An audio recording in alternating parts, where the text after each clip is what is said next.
You aren't being a proper woman, therefore you must be a witch. Be a witch. Be a witch. Be a witch. Be a witch. Be a witch. Be a witch. You must be a witch. Welcome, friends. Welcome, listeners. Welcome, summer, at least if you're up here in the north with us.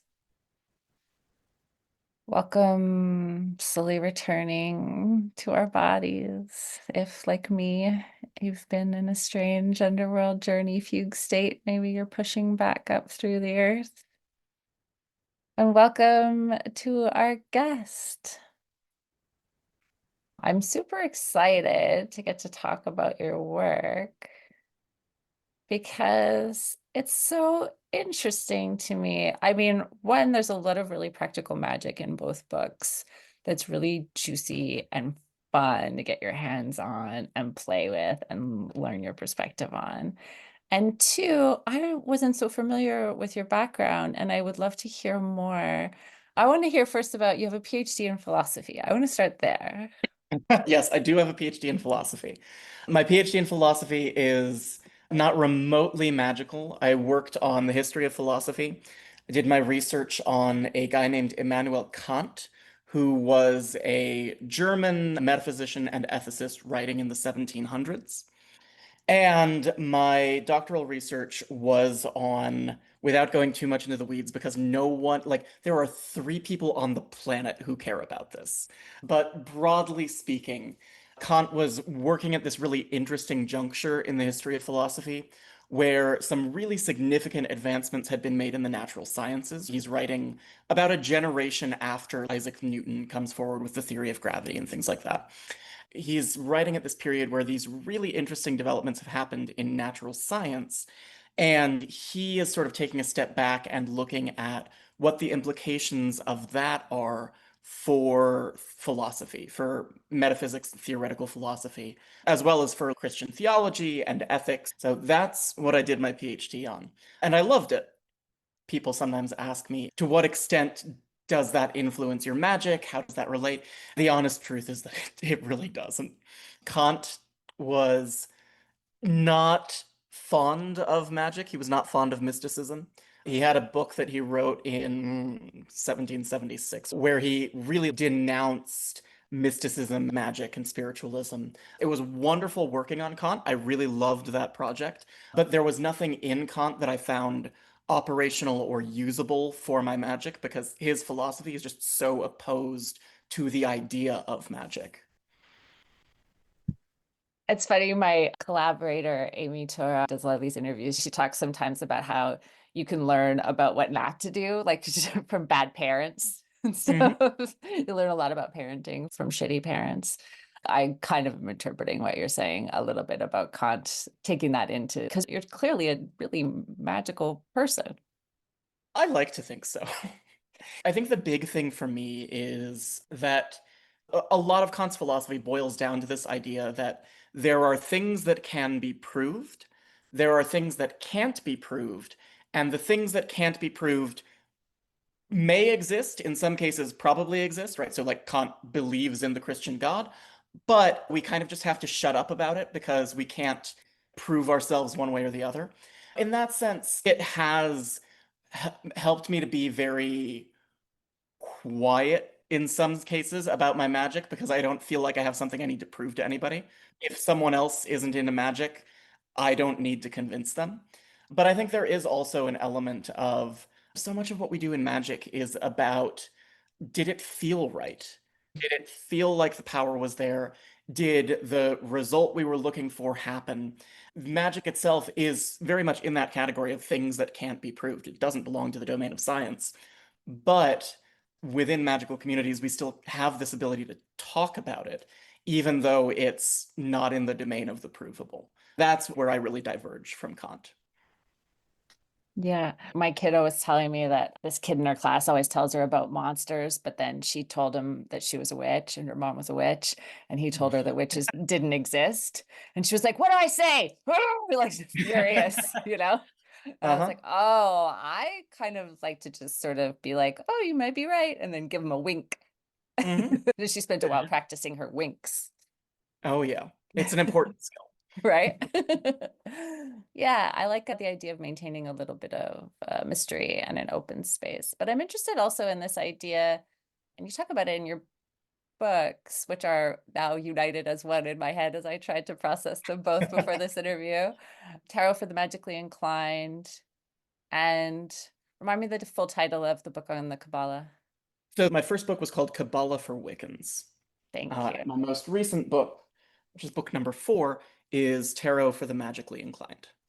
These are the two that I sent you copies of and that we're going to talk about today. Yeah, and what are the other two? I feel like I'm So unlocking bonus levels. So I have another book on tarot. This is not a magic book. This is just like a straightforward how to read tarot.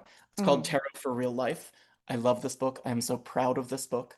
I think a lot of tarot books really focus on the major arcana mm. to the detriment of the minor arcana, right? They'll have like 200 pages on the major arcana and then one chapter on all 4 of the minor suits. That's silly to me because they make up 3/4 of the deck. They are, in many cases, the cards that are the most relevant to the kinds of day-to-day concerns that people want to read tarot about, right? Like every now and then you have someone who is on an initiatory journey of transformation, and you get a lot of those big major arcana cards popping up. But a lot of the time it's just, am I going to get the job? Does he like me back? Things like that. And those are minor arcana questions. So I Mhm. really wanted to write a book that foregrounded the minor arcana. And the way this book works is it's structured the same way a tarot deck is. So it's divided into the 4 elements, and it talks about earthy techniques for reading tarot, airy techniques for reading tarot, and so on. And it talks through the minor arcana with those. Then toward the end of the book, we start to get into some of the more personal and aspirational stuff and the big picture with the major arcana. It's a really fun introductory book. I think there aren't really a lot of books out there that place the same focus on the minor arcana, and I had a lot of fun writing this one.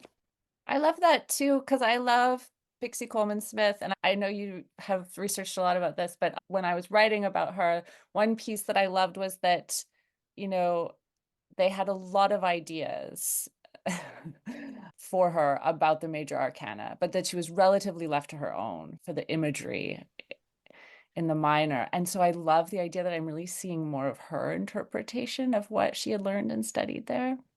Absolutely. She is so important. And I feel like we collectively, we don't spend enough time talking about the influence she had on tarot. She really understood those cards, and each painting, each image that she made is just this beautiful, powerful expression of the meaning of the cards. But it's an expression, like you say, that comes really from her.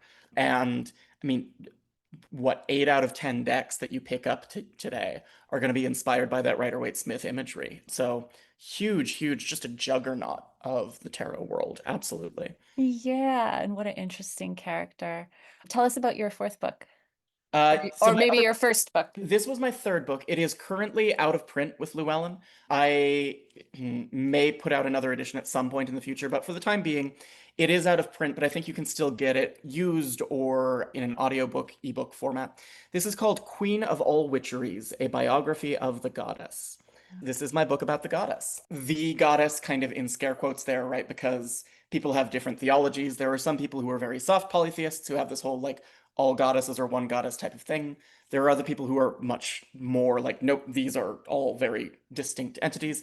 I really try not to take a side on that in this book.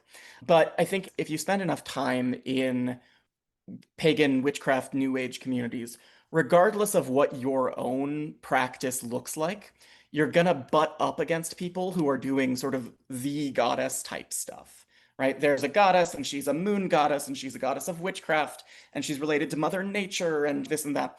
The thing that always really fascinated me about this goddess, well, I worship her. I'm a Gardnerian Wiccan. Yeah, I belong to a tradition of Wicca where we sort of see ourselves as having a patron goddess and a patron god. This is very much the patron goddess as I perceive her and interact with her. But the thing that really fascinates me about that goddess is we don't have a ton of precedent for her in the ancient world. She's not exactly the same as any of the goddesses that we know from world mythology. There are goddesses that she has a lot in common with. She has a lot in common with Artemis, she has a lot in common with Demeter or with Isis, but there's this really interesting specific figure that if I tell you I worship the goddess, by and large, you understand who I mean.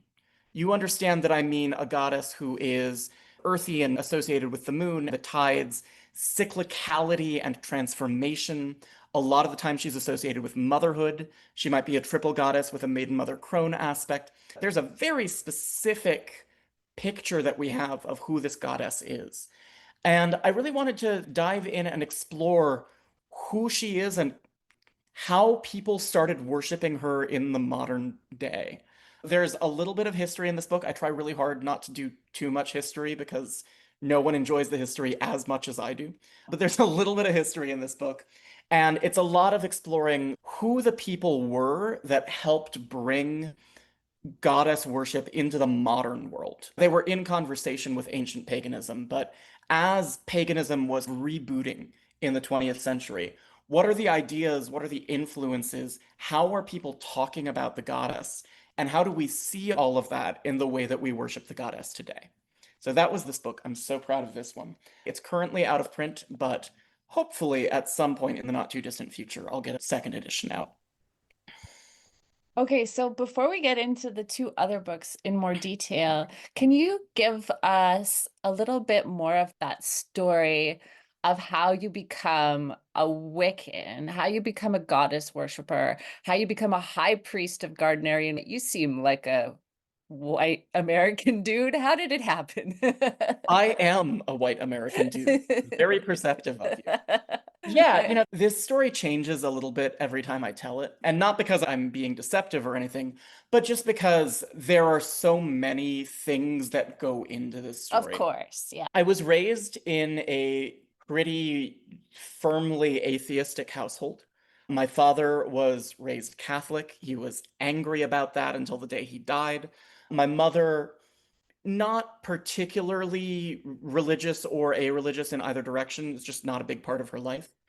But I grew up in a house where there was this default assumption that if you were a smart person, if you were capable of critical thinking, then you weren't interested in spirituality. And that spirituality was something sort of for uneducated people who didn't understand science. That kind of just turned out not to be true. I think that fundamentally you could put people under a microscope, and there are two kinds of people. There are people who get something out of spirituality, and there are people who don't. Around the time I left for college, I started to realize, much to my chagrin, that I was the former. I was the sort of person who really got something out of, in particular, like myth and symbolism and ritual, right? And I wanted something ecstatic. I didn't want like sitting in pews in a church listening to someone talk, I wanted dancing naked under the full moon. I had been reading tarot since I was a kid. I got really into tarot starting at age 11. Through tarot, I started exploring spirituality with the resources that were available to me, which ended up being a lot of public domain texts available for free online. Things like texts from the Golden Dawn, which is how I got into a lot of Kabbalistic magic. And then from there, I was experimenting with things. I was doing things largely on my own for a couple of years. Eventually, I found a Wiccan group. I found a Gardnerian group in New Jersey, joined them, and stayed with them for the better part of a decade. I was with them all the way up until I finished my PhD and moved out here to Salt Lake City, where I currently live. Going back to, we were talking about Kant at the start of the conversation, and this idea of things that are provable and things that are unprovable, and that there's still value in engaging with those unprovable things. I think I grew up in a house that sort of said, well, if it can't be proved, then it doesn't exist and it doesn't matter. The journey for me was really coming to realize that these are things that I'm interested in. These are things that I care about, and I get a lot out of doing magic. I get a lot out of the particular brand of paganism that I'm involved in. And that it doesn't matter whether that's provable, because what matters in doing that is what it does for me. I think that's so beautiful. And I'm glad you found some people you could dance naked under the moon with. Me too. Dancing under the moon is my favorite thing. It's so rad. We have a really diverse coven. We're like 400 people from around the world going all the time. A lot of them not Wiccans. It seems to me like Kabbalah really makes sense from a Wiccan perspective in a way. It's kind of right there in some of the origin, as you say. But can you talk about, well, one, like maybe let's do an intro to the kind of Kabbalah you're talking about for people who are hesitant about engaging with a closed practice. And then where do we see it in our lives? How do I, as someone who's not Jewish, not a Golden Dawn secret society member, not Wiccan, but I love trees and the tree of life is in my soul. Talk to me, Jack. Yeah. So I'll do my very quick version of the history of Kabbalah. As you noted, Kabbalah comes out of Judaism. It coalesces in the medieval period around the 10th century. You get a strand of Jewish mysticism that is incorporating a lot of esoteric and philosophical currents present in the Mediterranean at the time. You have alchemy, astrology, Neoplatonism, and all of these things coming together with a Jewish community, and they're sort of being incorporated into the mysticism that that Jewish community is practicing. Jewish mysticism itself goes back further than what we can reasonably pinpoint as Kabbalah, but Kabbalah is a type of Jewish mysticism that emerges in the 10th century. And it is a body of received wisdom that connects the Jewish people with their God. The word Kabbalah is derived from a Hebrew root meaning to receive. And the idea of Kabbalah is that it is received wisdom. It is direct mystical revelation that you receive. Jewish Kabbalah still exists today. It emerges in the 10th century. It survives for the next 1100 years. It's still practiced today. You will still find people doing Jewish Kabbalah. That is not the kind of Kabbalah that I'm talking about. That's not the kind of Kabbalah that I wrote a book about. I have no authority to talk about that kind of Kabbalah. The thing that happens pretty much as soon as Jewish Kabbalah comes on the scene is that a whole bunch of Christians in Southern Europe go, oh, that looks fun. That's mine now. Christianity develops a form of mysticism that is rooted in an appropriation of Jewish Kabbalah, and Christianity sort of attempts to absorb Kabbalah and claim it for its own. This was also concurrent with extreme anti-Semitism. There were pogroms happening all over Europe at the time. There was a lot of anti-Semitic violence happening. And this was all part of a project of cultural erasure to try to get rid of Judaism by banning the parts that were too different from Christianity, by subsuming the parts that were similar enough to Christianity, so that Christianity would be the only thing around. That is bad. Just, but this happens very quickly after Kabbalah comes on the scene. And that Christianized form of Kabbalah very quickly works its way into Christian magic, Christian esotericism, and it works its way across the European continent. Eventually, it reaches a point where it becomes divorced from Christianity entirely. And it becomes a significant part of magic in Europe. The religious language, either Christian or Jewish, has almost entirely been stripped from it. The religious context has been stripped from it, and it is just a sort of magical system that underlies a lot of esoteric conversations happening in Hermeticism and elsewhere across the European continent. By the late 19th century, Kabbalah is the gold standard of European magic and mysticism.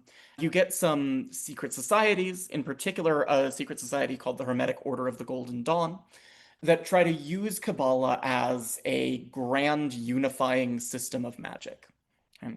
Kabbalah, the kind of that makes its way into European magic, is largely structured around a symbol called the Tree of Life. And let's see if I can find an image of it. I realize this is a podcast and people who are listening at home aren't going to be able to see the image, but since you and I are talking, we'll just pull up that image here.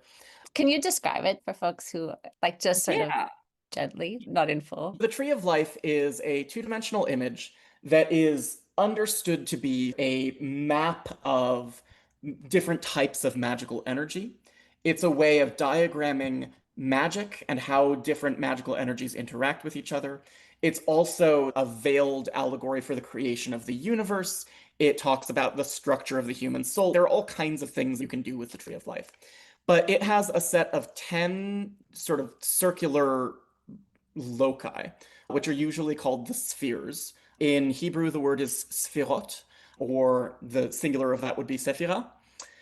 And these 10 spheres are connected by 22 lines that make 22 paths on the Tree of Life. And so the spheres themselves are different kinds of pools of magical energy. You have a magical energy that deals with intuition and psychism. You have a magical energy that deals with harshness and severity, and so on. And then there are paths connecting them that show the different ways that energy can flow between those different sort of magical pools. And this became a model for how to do magic, for how to understand the different types of magical energy that are out there, and for how to understand what you can do with them. If we look at Kabbalah today, there is still Jewish Kabbalah, and it looks very different from the kind of magical Kabbalah that was used by the Hermetic Order of the Golden Dawn. Jewish Kabbalah is Jewish, right? It involves a lot of biblical exegesis, engagement with Jewish religious rituals, and so on.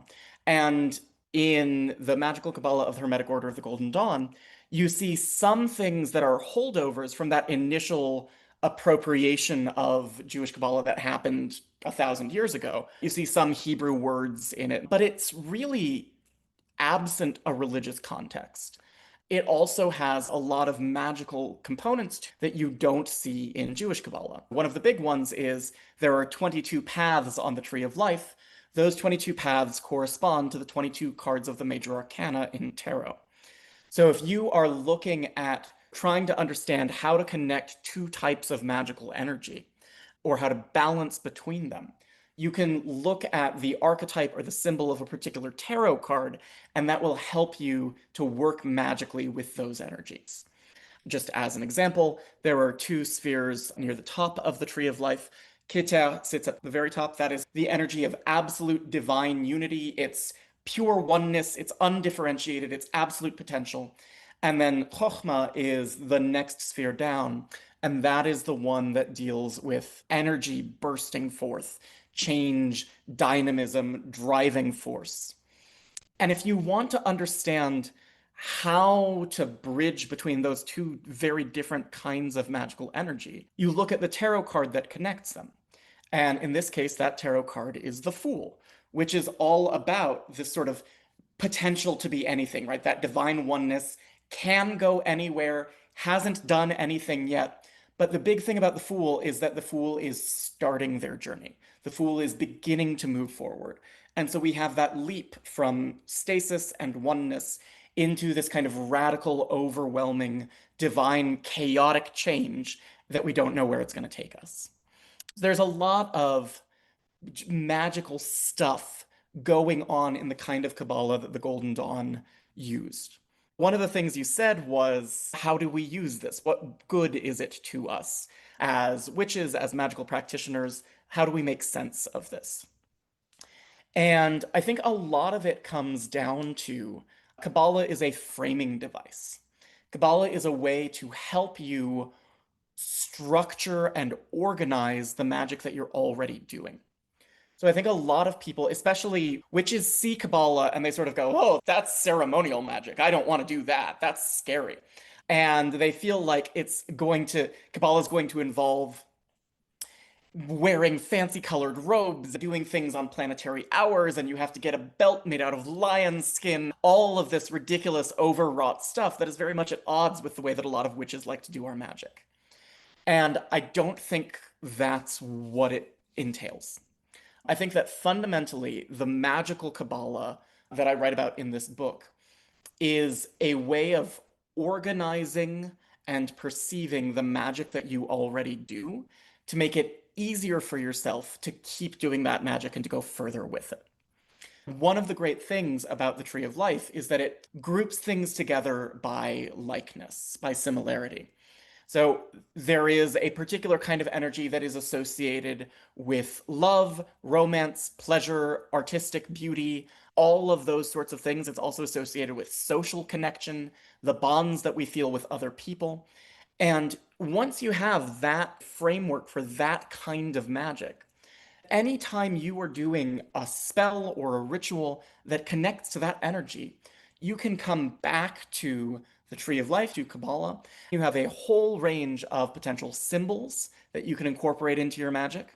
You have a whole range of magical ingredients that you can use, you know, crystals and incenses and herbs and so on, that all sort of connect in and correspond to this particular kind of magical energy. So I like to describe Kabbalah as a sort of magical um, filing cabinet. That's not the word that I'm looking for, but like an index card system. Card catalog. There we go. That's the phrase I'm looking for.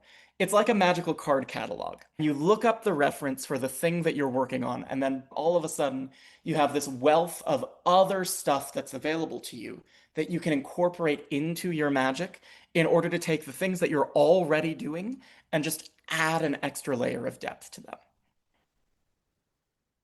It's interesting and chiming with me differently to hear you talk about it than when I read the book, to hear you talk about it as different types of magical energies rather than divinities or faces of divinity or aspects of divinity, right?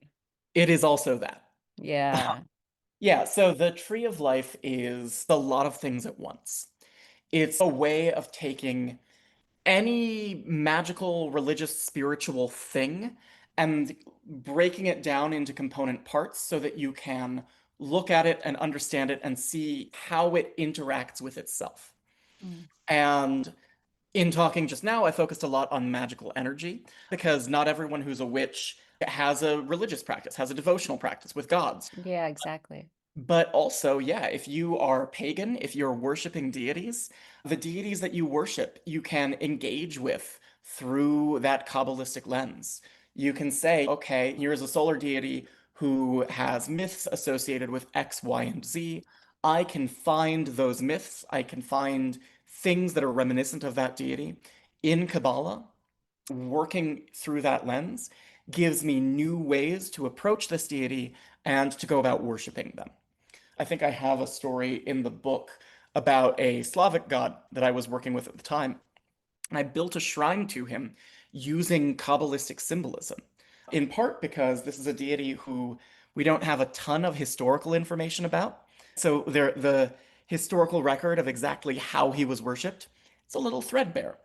And in order to make that more robust and give myself something I could really work with, I pulled in some Kabbalistic symbolism that was familiar to me. The idea was sort of like, okay, these are the things I know about you.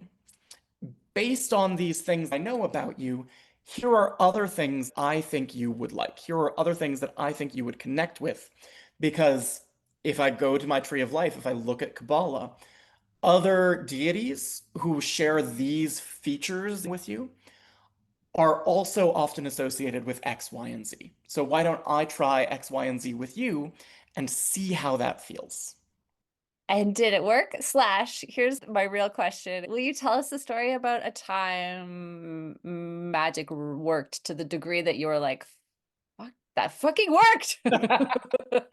So my ultimate success story Yeah. is a time I tied up the wind, which is old folkloric magic. You read about in books, right? But you don't think that anyone actually does it. And this is several years ago at this point. I was hosting a Beltane ritual in my backyard. And it was so windy that day. There was a storm that had blown up from the south, and it was so unbelievably windy. It was forecast to be windy all through the next day that it would be impossible to do the ritual outside. And so I went into my backyard, took a big piece of rope with me, And I danced around my backyard, and I had this rope with me, and I'm twining the rope around myself. And I talked to the spirit of the wind and sort of made a game out of it, said, we're going to play a really fun game. It's called the quiet game. I talked to the spirit of the wind and said, hey, I just need you to be still until after this ritual is done. And then you can huff and puff and blow the house down. And at the end of that, I took my big piece of rope and tied a knot in it. About an hour later, the wind died down completely and it stayed gone until the ritual was over. I untied that knot and it picked right back up again. Anytime I doubt myself magically, I always come back to that experience because it was such a vivid and direct. I did magic for this concrete, practical purpose, and I got the thing that I did it for. I love hearing these touchstone experiences for people. It makes me think of this line you quote in your book that magic is just other people's religion. It's a way we have of categorizing other people's practices or lifting up our own versus other people's. I want to ask you this. The phrasing of it sort of sounds jokey. I ask this often because I'm so electrified by magical people. I hope you'll know what I mean when I say this, but when I picture you dancing in your backyard or veering away from an atheist upbringing into something deeply magical, who or what gave you permission? Like, how do we give ourselves permission to be that powerful? How did you do that? The answer is I had a pen pal. This was the golden age of pagan YouTube. And I'd been watching a lot of pagan YouTube. I'd been reading a lot of the things that were available to me for free online, but I was sort of holding it all at arm's length and not really sure if this is for me. And, there was a YouTube channel that I followed, very small. I don't think she has the channel up anymore. I really appreciated her perspectives. She was smart, thoughtful. She talked a lot about her background in atheism and how she came into paganism and why she came into paganism. I sent her a message and said, hey, I'm trying to figure out this whole paganism thing. Can we talk? We were pen pals for years, probably 3 years or something. There was a lot of back and forth with us, talking about ritual, talking about theology, talking about how you hold on to that vision of yourself as a smart and critical person while still giving yourself permission to go dance in your backyard with a piece of rope as if that's going to change the weather. She was incredibly formative and incredibly influential on me. We lost touch a long time ago. Gosh, I haven't thought about her in years. But there's your answer. Oh, I love a YouTube stranger. I have a YouTube stranger origin story too, I'll tell you one day, but it involves a YouTube stranger sending me a ukulele. I want to talk more about magic that works, but I wonder if we could talk more about the new book, Tarot Hmm. for the Magically Inclined. I think you'll really, so it's not just like how to read tarot, how to do tarot for divination, how to use tarot for introspection or creativity. Those are all really interesting and deep practices. But this has a lot of stuff I hadn't thought about before for actually using tarot in shaping the universe to your will. Do you want to talk about some of that in particular? I find it so accessible and interesting. Do you want to talk about stacking the deck? Yeah, absolutely. This book is about the intersection between tarot and magic. And some of that is magical correspondences that can help you with reading tarot, right? Understanding the four elements, understanding astrology and how astrological correspondences show up in the deck. Those things can enrich your divination. But then the flip side of it is magic works through symbolism. And tarot has so much symbolism already built into it. So using tarot for your magic is just the easiest and most natural thing. When I first started doing magic, much of the magic I did was structured around tarot because it was a symbolic language that I already spoke. And it was easy for me to take that symbolic language and apply it to expressing what I wanted to see happen magically. There are a couple of techniques that I talk through in the book. One of the ones that's near and dear to my heart is stacking the deck for a reading, which I should say, Don't do that if someone asks you for a reading. Like, if someone says, "Hey, I'm trying to decide whether I should do A or B, can you give me a reading?"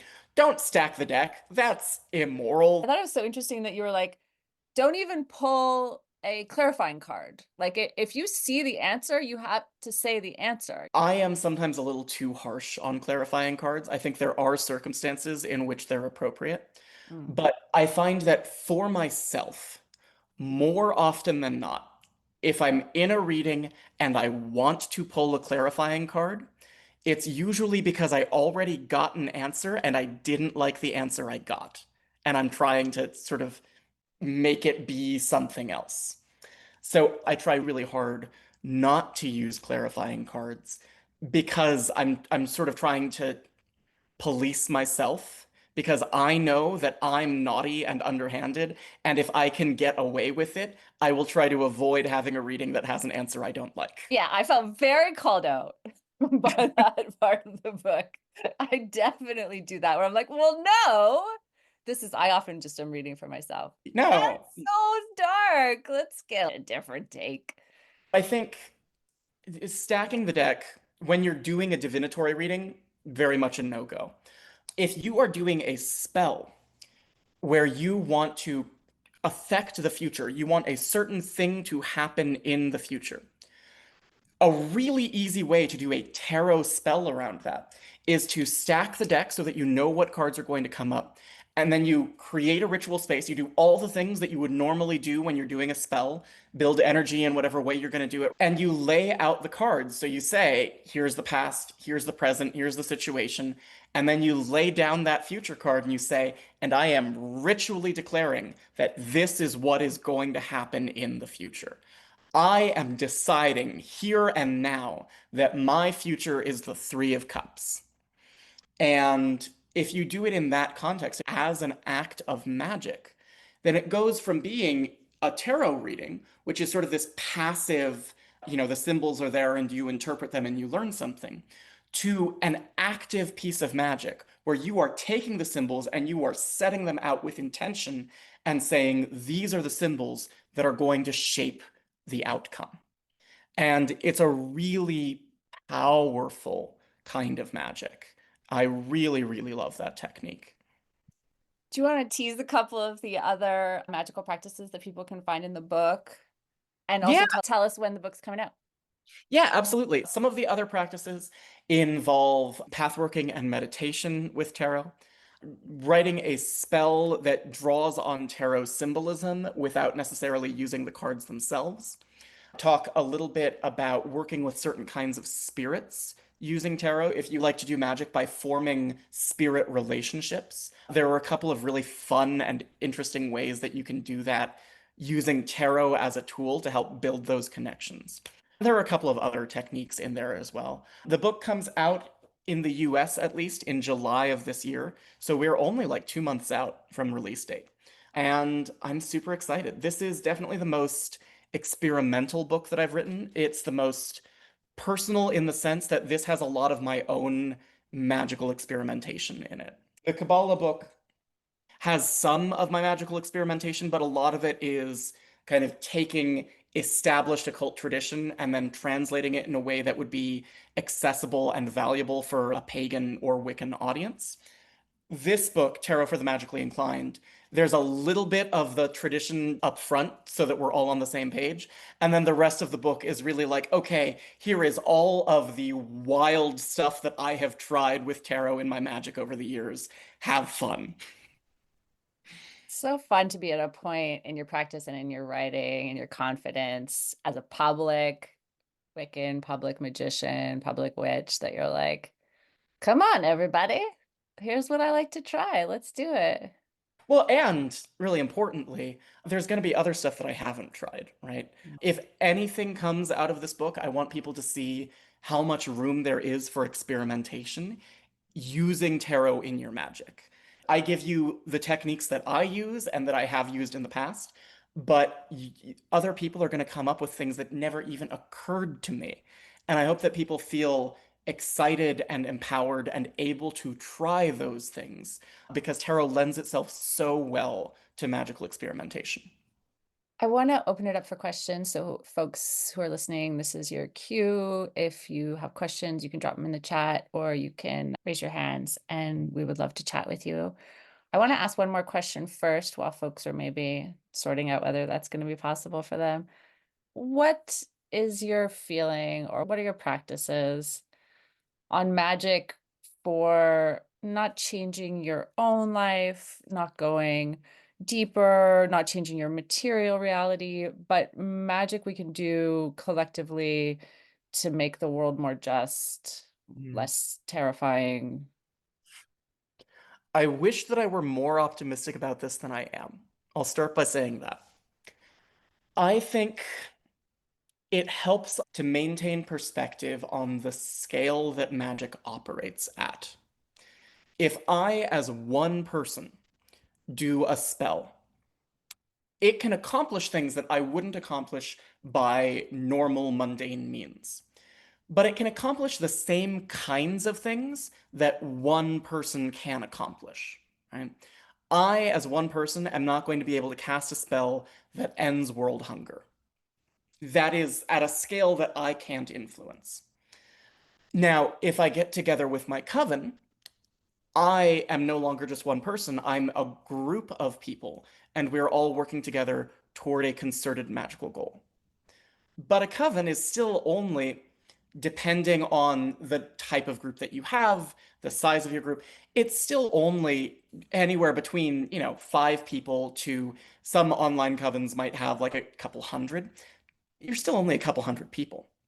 Now, a couple hundred people can do a lot if they're working together, right? You think about the ways that petitions can affect local politics. You think about the ways that if a couple hundred people go and volunteer at the local food bank or soup kitchen, that can make a big difference.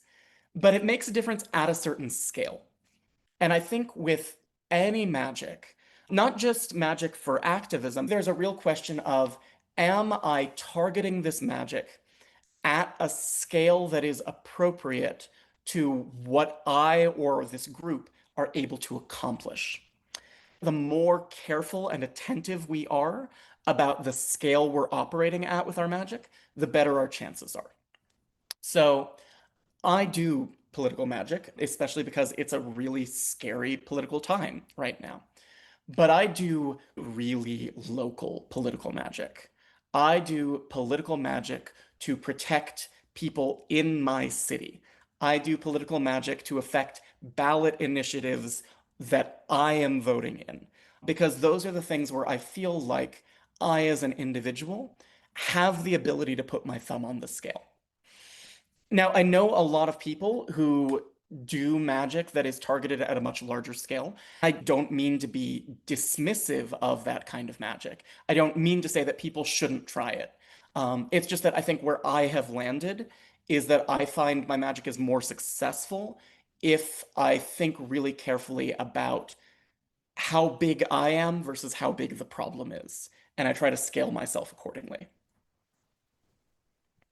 That's super interesting and pragmatic and fair. It can feel like throwing pennies in the ocean sometimes, doing magic on great big world problems. Last thing I'll ask you before we open to questions. Really excited for folks to get to chat with you if you have an extra 15 minutes. Do you want to tell us where people can find you, how they can support you, how they can get involved in the work you're doing? Yeah, absolutely. I am not super present online anymore just because a lot of social media has gone up in flames. I do have a YouTube channel. My YouTube channel is just my name, Jack Chanek. You can find me pretty easily if you search for me. I also have a tarot blog that I run intermittently. It's Jack of Wands, WANDS, tarot.wordpress.com. There's contact information on my blog, which is how you initially reached out to me. I'm not always great about responding, but I do try. And yeah, I just try to be around. So by all means, if you're interested in talking to me, connecting with me, please do reach out. I do try to respond. And if I don't respond, it's because I saw the email, thought, oh, I should get back to this when I have time to write out a nice, good response. And then it just disappeared in my inbox. what type of advice do you have for people who maybe do want to pursue finding a Wiccan coven to assess whether that's going to be a safe space for their identity, for their ways of thinking about magic? Honestly, I think there are dog whistles, right? If a coven says on their coven listing or on their coven website, we welcome LGBTQIA plus people, that's generally a good sign. Now, their version of welcoming may not, they may think they're being welcoming and not actually. You still need to suss them out. But if they say we're pro queer, that's a good sign. There's a thing with Gardnerian Wicca in particular, where there are transphobes, there are queerphobic people in Gardnerian Wicca. It's a community like any other, and it reflects the diversity of political beliefs that you encounter kind of across the spectrum of the US. So there are going to be very progressive, queer, inclusive, liberal-minded people. And there are also going to be people on the other end of the spectrum. There is a thing that has emerged in the past 5 years or so with the Gardnerian community specifically, where a lot of the trans exclusive groups, a lot of the groups that are really gender essentialist, and then usually there's some homophobia mixed in as well, but trans people are really the ones who get thrown under the bus because they are just the punching bag for everyone right now. A lot of those groups will try to identify themselves as traditional Gardnerians in opposition to progressive Gardnerians or reform Gardnerians. It's bullshit terminology. We're all just Gardnerians. If you see people using that language, that is a potential red flag. Not always, but it is potentially a red flag. And it's at the very least an indication that you need to stop and ask more questions. But the biggest way to find out is to ask someone point blank. Are trans and gender nonconforming people welcome in your group? Are they going to be welcomed as the gender that they are, or are they going to be required to act as if they had the gender they were assigned at birth? Generally speaking, if you ask that question point blank, the groups that are pro queer and gender inclusive are going to say yes. And the groups that are not are either going to say no, or they'll sort of talk you all the way around the world. But if someone can't give you a straightforward answer to that question, that is your answer. That's a great answer. I think I'm the type of person that gets pretty spooked by religion, and it's not so much because of the religion I grew up in. I can see it being used as a tool in a way that scares me a lot of the time. But I have to remind myself that I see people using hammers for good and evil too. I see people using religion for a lot of beautiful things. Yeah, well, I mean, and it's particularly interesting here in Utah because a lot of my seekers are ex-Mormon. They grew up Mormon, and that's a whole different kind of religious trauma. Like Catholic religious trauma, I recognize, I know what to do with it. Mormon religious trauma, I'm just like, I'm sorry, you lost me like 3 paragraphs ago. It's not that I don't sympathize, I just don't know what's going on.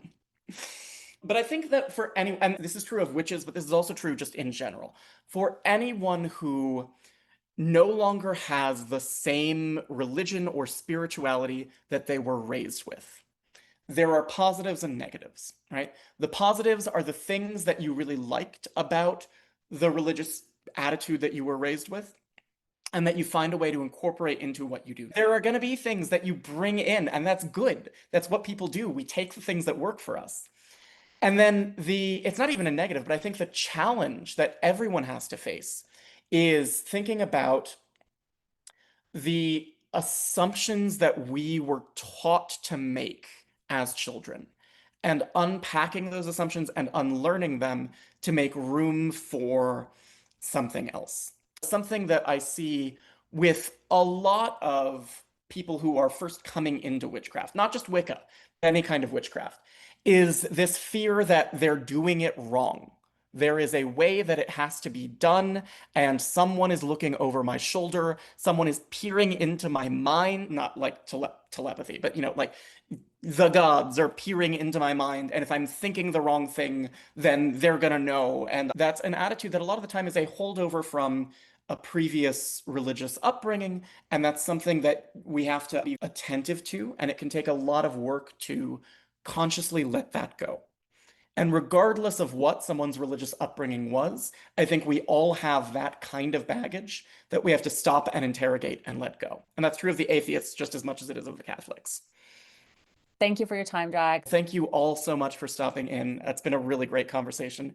And thank you especially, Risa. This has been just fabulous. Really fun. So cool to meet you. We'll be in touch more.